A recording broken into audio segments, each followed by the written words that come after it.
separate ang nyog. Pabaga po muna tayo ng uling. Lutong bicol. Saka natin susunugin ang nyog.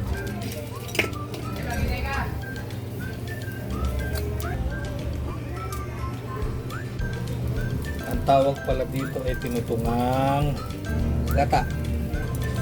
Pagkain natin ulit. Papayang hilaw bagong pitas.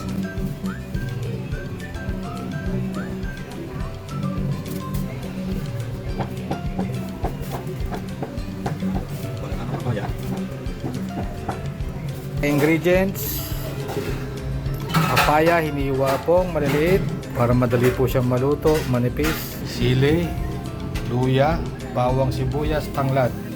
Ito po ang native na pinakuluan na galing sa rep. Native na manok galing ng Bicol. Ginubatan, albay, kamalig. Sali na po ang tinutungang gata. Sindi ang apoy. Halo-haluin hanggang kumulo. Medyo malakas po muna ang apoy. Pakita ang apoy. Saka na po natin ihinangan ng apoy. Halo-halo lang. Halo ng halo. Buya. Bawang. Sabay na natin ang sibuyas sili. Sabay-sabay na po. Habang hinahalo po natin, lalambot din yan. Dahil sa apoy. Lalambot yan dahil sa apoy. Medyo wag na po nating halo-haluin. Napakuluan na po ang native na manok. Medyo durug-durug na. Nakita niyo po ang gata na native, kulay dilaw. Para lang ng sopas. Patutuyuin ko po ng konti. Galing pa pong Bicol. Tablea, pure cacao, pili. Pili nuts. Yan na po ang papaya.